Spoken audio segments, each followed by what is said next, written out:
엄마. 그래, 네가 우리 딸이다, 아빠. 그래, 우리 딸. 엄마. 거실 바닥에 주저앉은 여자의 입에서 생애 처음으로 그 단어가 흘러나왔습니다. 33, 평생을 고아로 살아온 여자가 말이죠.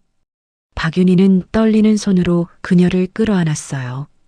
회장 강태민은 무릎을 꿇고 고개를 숙였습니다. 아빠가 늦어서 미안하다.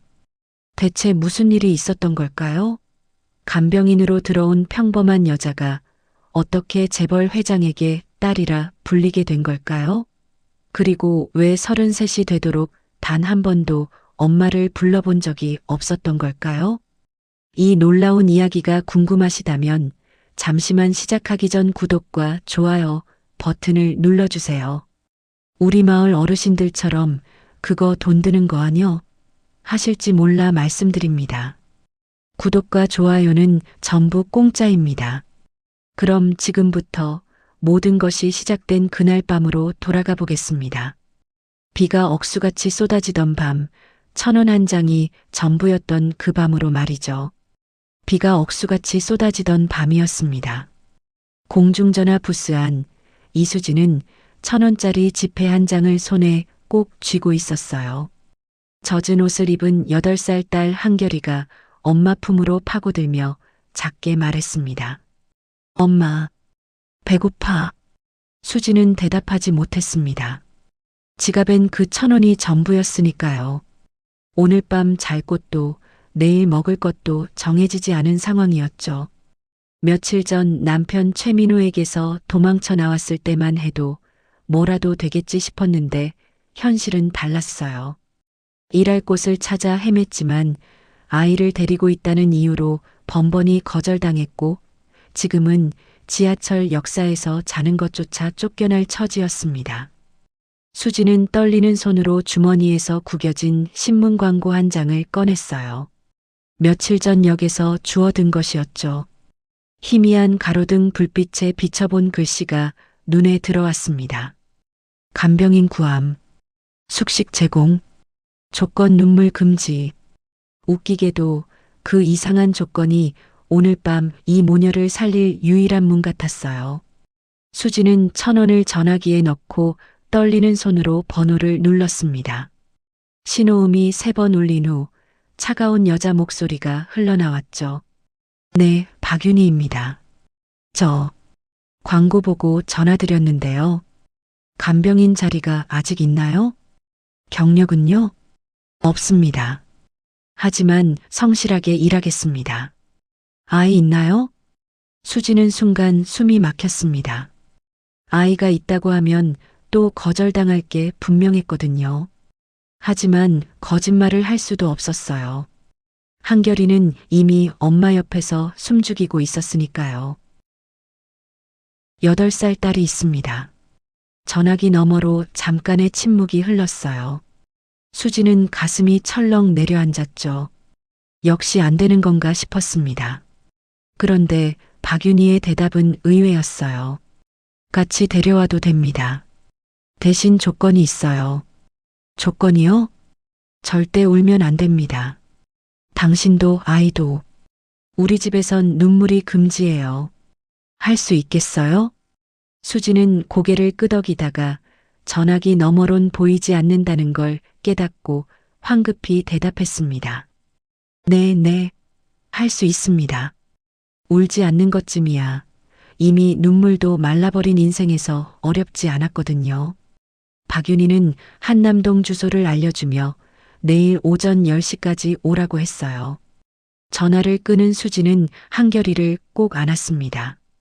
딸아이의 작은 몸은 여전히 차가웠지만 수진의 가슴엔 희망이라는 이름의 온기가 번지고 있었어요. 한결아, 우리 이제 괜찮을 거야. 따뜻한 곳에서 밥도 먹고 엄마 일도 할 수 있어. 진짜? 그럼. 아빠는 안 와? 응. 이젠 안 와. 엄마가 지켜줄게. 그날 밤 모녀는 지하철역 대합실 구석에서 밤을 보냈습니다. 차가운 바닥이었지만 수지는 처음으로 안도의 한숨을 내쉴 수 있었어요. 내일이면 새로운 시작이 기다리고 있었으니까요. 하지만 수지는 몰랐습니다. 그 집에서 자신을 기다리고 있는 건 단순한 간병 일자리가 아니라 27년 전부터 이어져 온 운명의 실타래였다는 걸 말이죠. 다음 날 아침 한남동 저택 앞에 선 수지는 발이 떨어지지 않았습니다. 높은 담장 너머로 보이는 정원, 분수대, 그리고 궁전 같은 저택이 눈앞에 펼쳐져 있었거든요. 한결이는 엄마 손을 꼭 쥐고 입을 벌린 채 바라보고 있었어요. 엄마, 여기 진짜 우리가 들어가는 거야? 응. 엄마 일하는 곳이야. 수지는 자신이 있어도 될 곳이 아니란 걸 몸이 먼저 알았습니다. 하지만 뒤로 물러설 수 없었어요. 한결이를 위해서라도 말이죠. 현관문이 열리고 어제 전화로 들었던 차가운 목소리의 주인공이 모습을 드러냈습니다. 박윤희 50대 후반으로 보이는 여자는 명품 정장을 입고 있었고 표정엔 온기라곤 찾아볼 수 없었어요. 들어오세요. 시간 없어요. 응접실로 안내된 수지는 소파에 앉을 엄두도 내지 못했습니다. 너무 깨끗하고 비싸 보였거든요.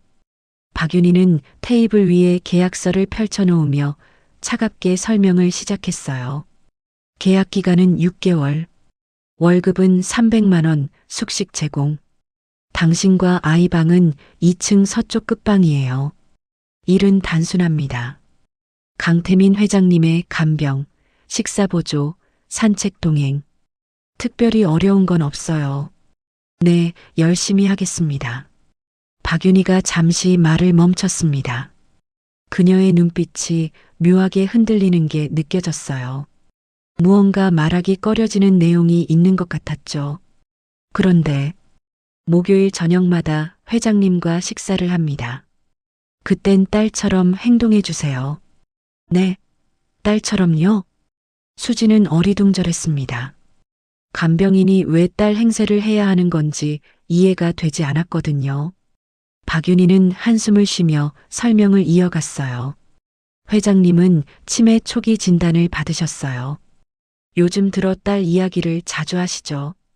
사실 우리 딸은 27년 전 병원에서 사라졌습니다. 6살 때였어요. 그게 찾았지만 못 찾았어요. 지금도 찾고 있지만 회장님 상태가 악화되면서 환상을 보시기 시작했거든요. 딸이 돌아왔다고, 곁에 있다고 믿으세요. 의사 선생님 말로는 그 환상을 억지로 깨면 증상이 더 나빠질 수 있다고 하더군요. 수지는 가슴 한편이 먹먹해졌습니다. 딸을 잃은 부모의 심정이라니 상상만 해도 끔찍했거든요. 자신도 한결이를 잃는다면 미쳐버릴 것 같았으니까요. 박윤희는 계약서를 수진 앞으로 밀며 말했어요. 그래서 당신이 필요합니다. 목요일 저녁 회장님 앞에서 딸처럼 행동해 주세요. 대화하고 웃어주고 그분을 안심시켜주면 돼요. 그리고 박윤희가 수진의 눈을 똑바로 바라봤습니다. 절대 울면 안 됩니다. 회장님 앞에서도 이 집 안에서도 눈물은 회장님을 불안하게 만들거든요. 할 수 있겠어요? 네, 할 수 있습니다. 울음쯤이야. 이미 말라버린 인생이었으니까요. 수지는 펜을 들어 계약서에 사인을 했습니다. 선택의 여지가 없었어요. 그날 저녁 수지는 처음으로 강태민 회장을 만났습니다. 침실에서 나온 회장은 백발이 성성했지만 눈빛만큼은 또렷했어요. 수진을 본 회장은 잠시 멈칫하더니 이상한 표정을 지었죠. 당신, 누구요? 간병인으로 온 이수진입니다. 잘 부탁드립니다. 그래요. 회장은 수진을 한참 바라봤습니다. 마치 누군가를 떠올리려는 듯한 그런 눈빛이었어요. 수진은 괜히 가슴이 두근거렸죠. 회장은 고개를 저으며 방으로 돌아갔고 수지는 그 뒷모습을 멍하니 바라볼 수밖에 없었습니다. 그날 밤 한결이와 함께 배정받은 방에 누운 수지는 천장을 바라보며 생각했어요. 달 행세를 해야 한다니 이상한 일이긴 하지만 나쁘지 않은 조건이었죠. 다만 한 가지, 회장의 그 눈빛이 자꾸 머릿속을 맴돌았습니다.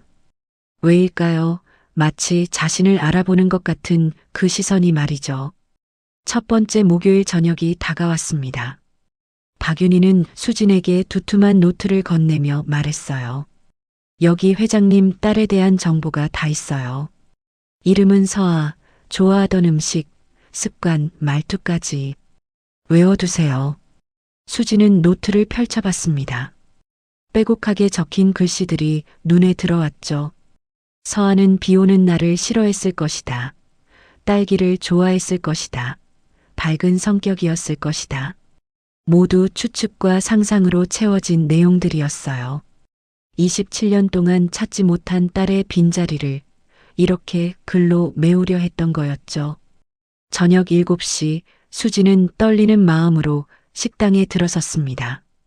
강태민 회장은 이미 자리에 앉아 있었고 박윤희도 옆에 앉아 있었어요. 수진이 앉자 회장은 부드럽게 미소 지으며 물었습니다. 오늘 하루는 어땠나요? 좋았습니다, 아버님. 대본대로였어요. 박윤희가 알려준 대로 아버님이라 불렀죠. 회장의 눈가에 주름이 깊어졌습니다. 기쁜 것 같았어요. 식사가 시작됐고 수지는 노트에 적힌 내용을 떠올리며 조심스럽게 행동했습니다. 그런데 그때 뜨거운 국그릇에서 김이 피어올랐어요. 수지는 무의식적으로 국그릇을 왼쪽으로 밀어냈습니다. 뜨거운 김이 얼굴에 닿는 게 싫었거든요. 그냥 자연스럽게 나온 행동이었어요. 회장이 멈칫했습니다. 서아도 그랬는데 박윤희가 재빨리 웃으며 말했습니다. 많은 사람들이 그렇게 하죠, 회장님. 하지만 그녀의 눈빛엔 이미 의문이 생겨나고 있었어요. 수지는 회장의 반응을 눈치채지 못한 채 계속 식사를 이어갔죠. 다음 날 아침 수지는 회장과 함께 정원을 산책했습니다. 가을바람이 불어오는 정원 한쪽에는 작은 화단이 있었어요. 회장이 그곳을 가리키며 말했습니다. 여기 치자나무가 있었으면 좋겠어요. 서아 엄마가 좋아했던 꽃이거든요. 치자꽃이요? 향이 진하지만 예쁘죠. 수진이 자연스럽게 대답했습니다. 그런데 말을 하고 나서야 이상했어요. 생각해보니 치자꽃을 본 기억이 없었거든요. 그런데 왜 그런 말이 입에서 나왔을까요? 그날 저녁 박윤희는 복도를 지나다가 수진의 방 앞에 멈춰 섰습니다. 반쯤 열린 문틈으로 안이 보였어요. 수진은 한결이를 재우고 있었죠. 이마에 입맞춤을 하고 이불을 덮어주고 그리고 오른쪽 귓불을 살짝 만지작거리며 토닥였습니다. 박윤희의 얼굴이 굳었습니다. 그 습관은 자신이 딸을 재울 때 했던 버릇이었거든요. 오른쪽 귓불을 살짝 만지는 그 무의식적인 동작. 그건 자기만의 버릇이라고 생각했는데 말이죠. 이틀 후 또 다른 일이 있었습니다. 수진이 회장의 옷을 정리하다가 팔을 걷어 올렸는데 회장이 그 모습을 보고는 깜짝 놀랐어요. 그 점? 네. 왼팔 안쪽에 작은 점이 있네요. 수진은 자신의 왼쪽 팔뚝 안쪽을 봤습니다. 태어날 때부터 있던 작은 점 하나가 보였어요. 별 생각 없이 대답했죠. 네, 어렸을 때부터 있었어요. 회장은 한참을 수진을 바라봤습니다. 그리고 떨리는 목소리로 말했어요. 서아도 왼팔 안쪽에 점이 있었어요. 6살 때 봤거든요. 박윤희가 숨을 멈췄습니다. 그날 밤 박윤희는 서재에 홀로 앉아 생각에 잠겼어요. 처음엔 우연이라고 생각했습니다. 국그릇 미는 것도 치자꽃도 재우는 습관도. 하지만 점까지 갔다는 건 우연치곤 너무 많았죠. 더 이상한 건 회장의 반응이었어요. 수진을 볼 때마다 회장의 눈빛이 흔들렸고 자꾸 서아 이야기를 꺼냈습니다. 마치 본능적으로 뭔가를 느끼는 것처럼 말이죠. 박윤희는 책상 서랍을 열었습니다. 그 안엔 오래된 명함이 있었어요. 사설 탐정의 명함이었죠. 그녀는 결심했습니다. 이 간병인의 과거를 철저히 조사해봐야겠다고 말이죠. 해시태그 시퀀스 4 사라진 기록의 비밀. 박윤희는 사설 탐정을 불렀습니다. 이 업계에서 가장 신뢰받는다는 중년의 남자였죠. 그에게 건넨 건 수진이 작성한 이력서 한 장뿐이었어요. 이 여자의 과거를 전부 조사해 주세요. 태어난 곳부터 자란 환경, 병원 기록, 모든 것을요. 어느 정도까지 파시려고요? 끝까지요. 33년 전까지. 탐정은 고개를 끄덕이며 자리를 떴습니다. 박윤희는 창밖을 바라보며 생각했어요. 혹시나 하는 마음이었죠.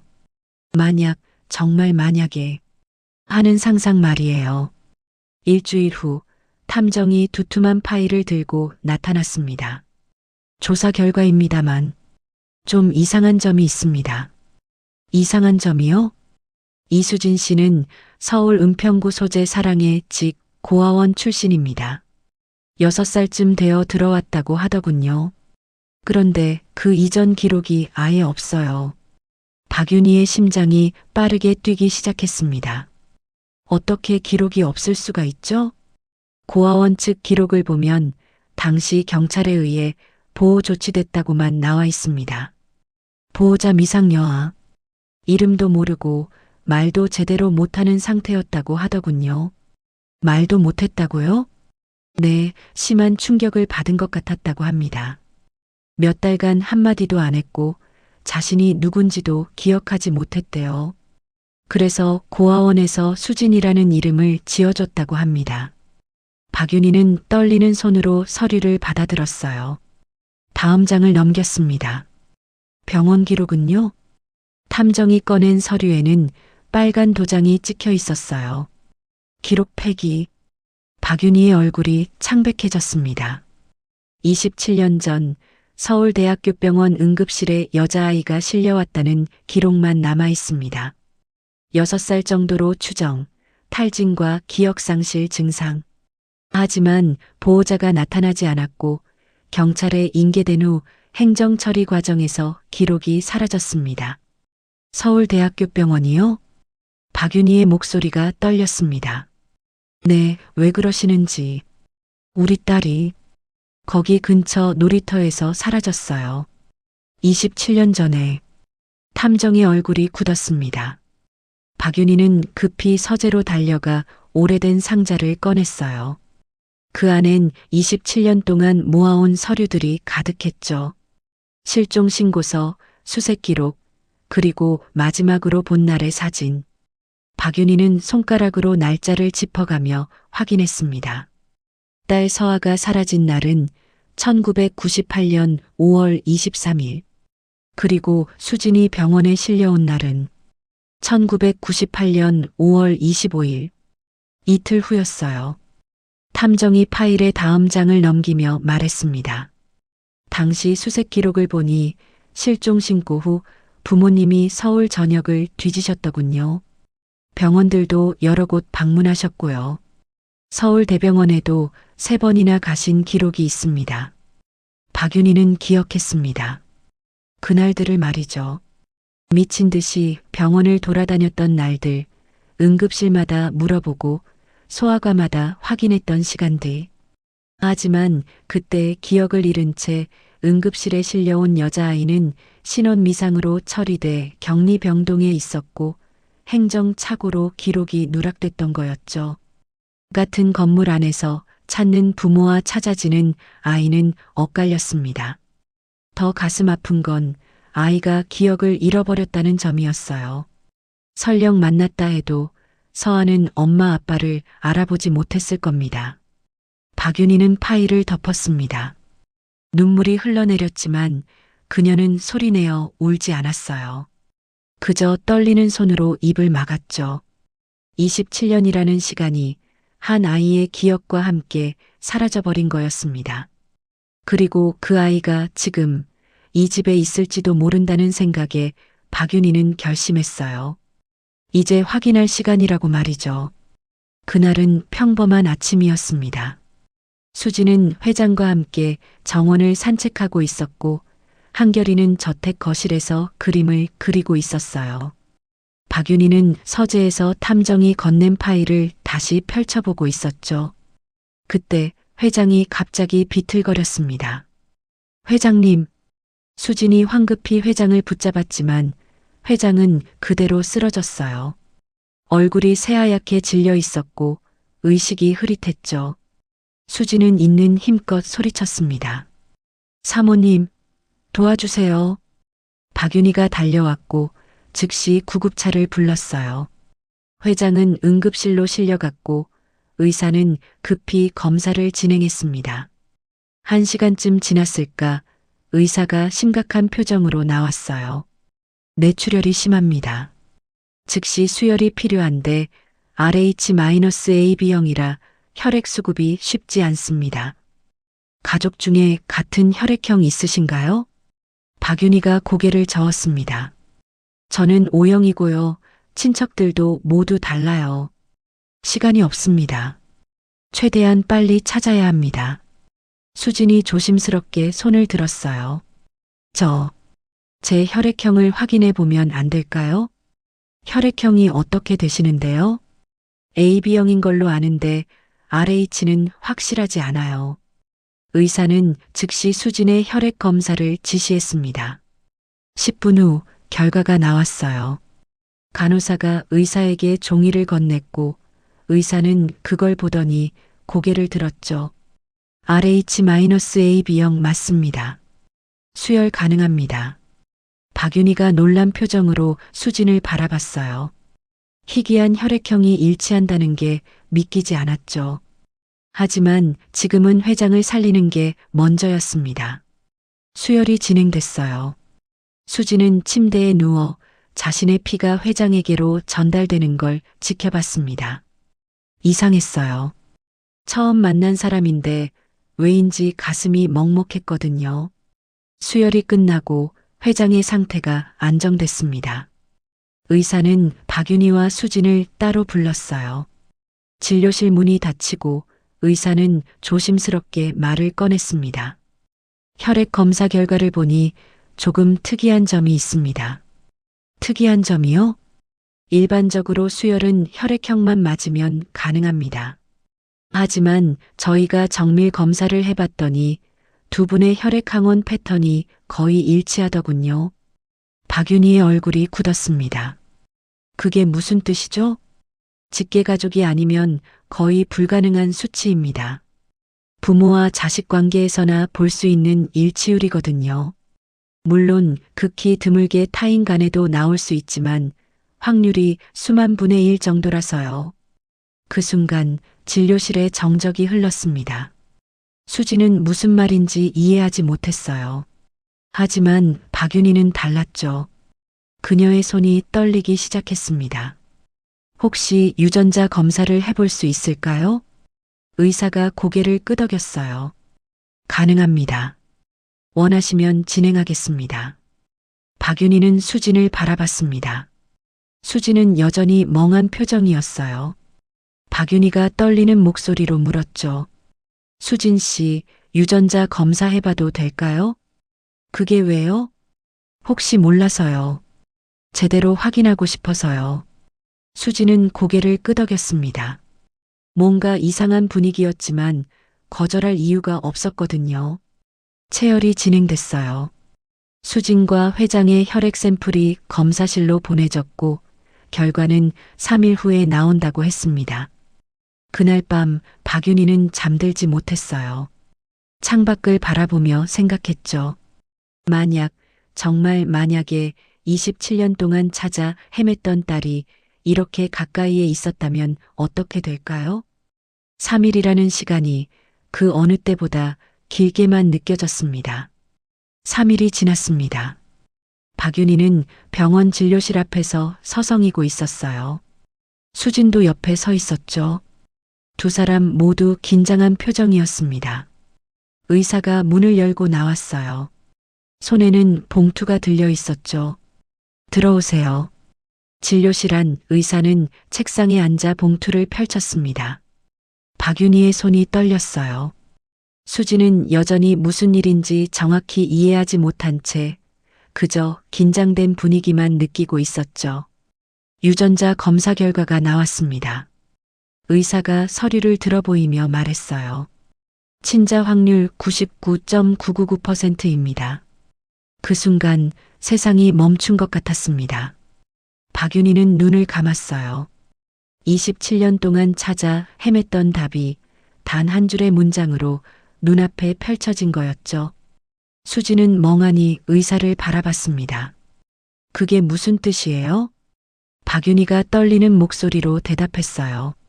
수진 씨, 아니 서아, 당신이 제 딸이에요. 네. 수지는 이해할 수 없었습니다. 자신이 회장의 딸이라고요? 27년 동안 고아로 살아온 자신이 갑자기 재벌가의 딸이라니. 말도 안 되는 소리였죠. 저는 고아예요. 전 그냥 이수진이에요. 고아가 아니에요. 우리가 당신을 찾지 못한 거예요. 박윤희의 눈에서 눈물이 흘러내렸습니다. 27년 동안 참아왔던 눈물이었어요. 수지는 뒤로 물러나며 고개를 저었죠. 아니에요. 이건 뭔가 잘못된 거예요.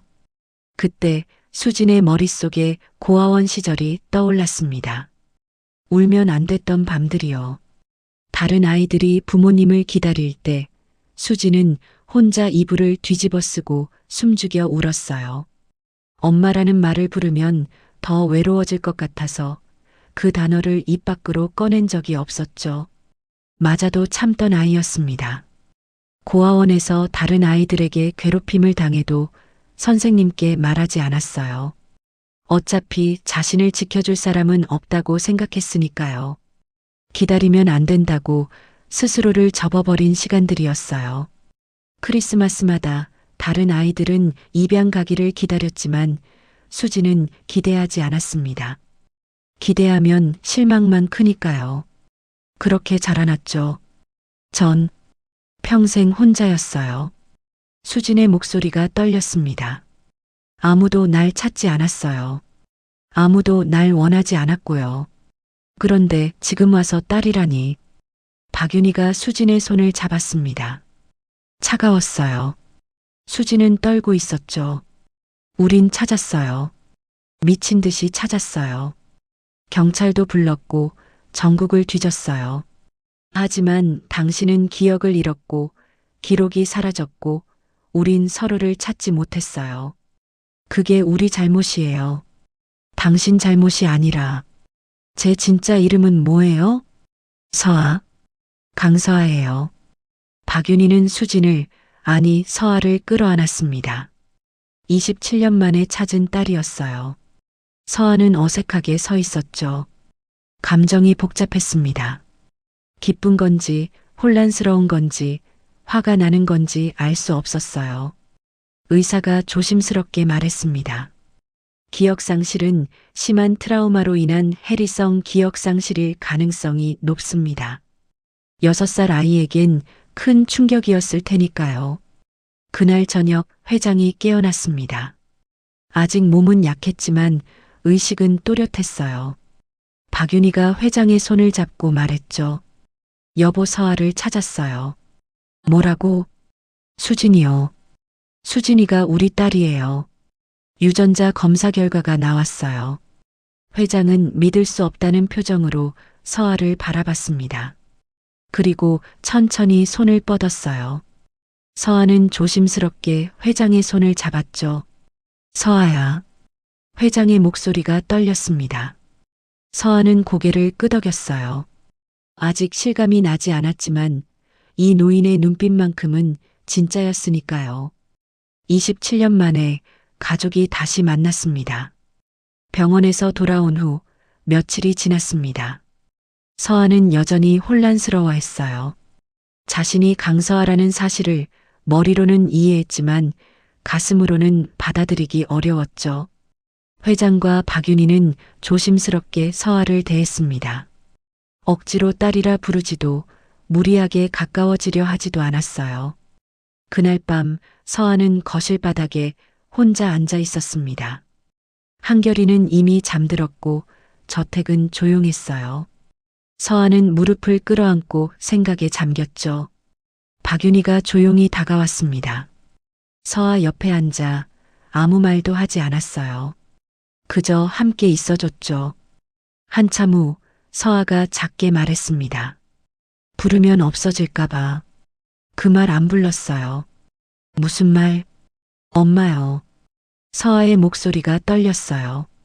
고아원에 있을 때 다른 애들은 밤마다 엄마를 불렀어요. 울면서. 근데 전 한 번도 안 불렀어요. 부르면 없다는 게 확실해질 것 같아서요. 차라리 모르는 척하면 언젠가 있을지도 모른다는 희망이라도 남으니까요. 박윤희의 눈가가 붉어졌습니다. 맞아도 참았어요. 선생님한테 혼나도 다른 애들한테 괴롭힘 당해도 엄마 없는 애는 참아야 된다고 생각했거든요. 누가 날 지켜주겠어요? 서아야. 기다리면 안 된다는 것도 배웠어요. 크리스마스마다 입양 가는 애들 보면서 전 기대 안 했어요. 어차피 아무도 날 데려가지 않을 거니까. 그렇게 자라났어요. 서아는 자신도 모르게 눈물을 흘리고 있었습니다. 박윤희가 떨리는 손으로 서아의 어깨를 감싸 안았어요. 이제 불러도 돼. 괜찮아. 그 말에 서아의 어깨가 무너졌습니다. 33년 동안 한 번도 불러보지 못했던 그 단어가 처음으로 입 밖으로 흘러나왔어요. 엄마. 박윤희가 서아를 꼭 안았습니다. 그래. 엄마야. 늦었지만 엄마야.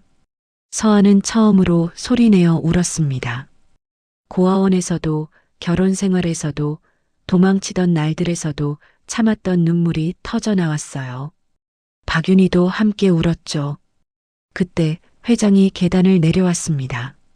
아직 몸은 불편했지만 지팡이를 짚고 천천히 다가왔어요. 서아 앞에 무릎을 꿇었습니다.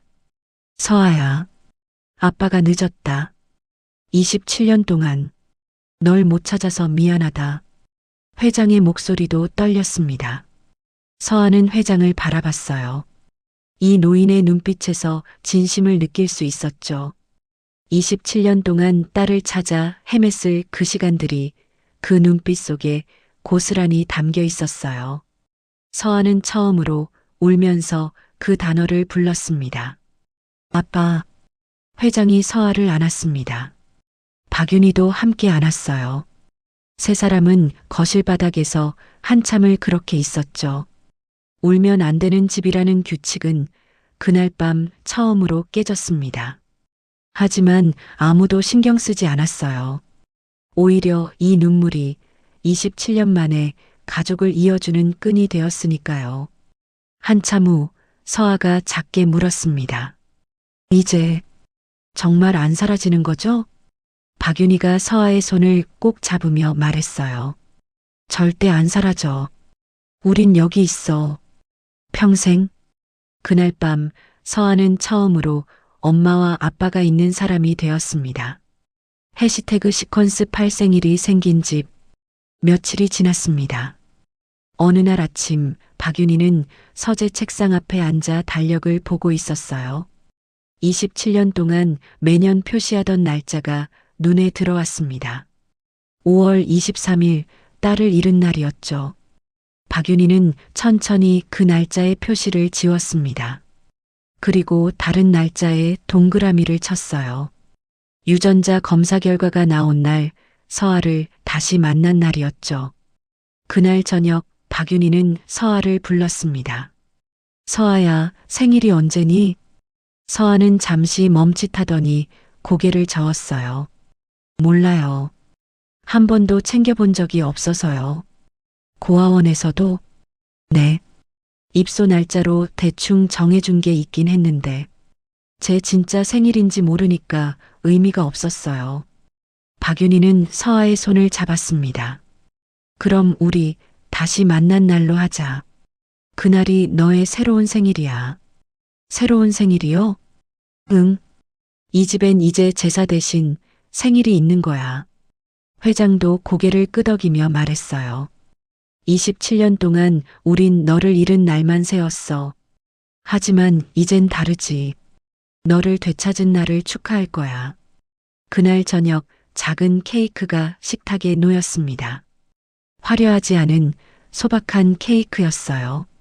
촛불 하나가 그 위에 꽂혀 있었죠. 한결이가 신나서 물었습니다. 와, 이거 누구 생일이야? 서아는 잠시 망설이다가 작게 대답했어요. 엄마. 와, 엄마 생일 축하해. 한결이가 박수를 쳤습니다. 회장과 박윤희도 함께 박수를 쳤어요. 서아는 촛불을 바라보며 멍하니 서 있었습니다. 33년을 살면서 처음 맞이하는 진짜 자신을 위한 생일이었어요. 소원 빌어야지 엄마. 한결이가 재촉했습니다. 하지만 서아는 소원을 빌지 않았어요. 그저 깊게 숨을 들이마셨습니다. 그리고 후 하고 촛불을 껐죠. 박윤희가 물었습니다. 소원 안 빌었어? 빌 게 없어요. 이미 다 이뤄졌으니까요. 서아의 눈가가 촉촉해졌어요. 가족이 있고 집이 있고 이름이 있고 생일이 생겼습니다. 더 이상 바랄 게 없었죠. 그날 밤 서아는 한결이를 재우고 정원으로 나갔습니다. 밤하늘에 별이 가득했어요. 박윤희가 심은 치자나무에서 은은한 향기가 났죠. 서아는 그날 밤 깨달았습니다. 자신이 고아가 아니었다는 걸요. 버려진 게 아니라 잠시 길을 잃었던 거였다는 걸 말이죠. 이 집은 잃어버린 사람을 세는 집이 아니라 돌아온 사람을 축하하는 집이었어요. 그리고 이제야 처음으로 자신은 울어도 되는 딸이 되었다는 걸 알았습니다.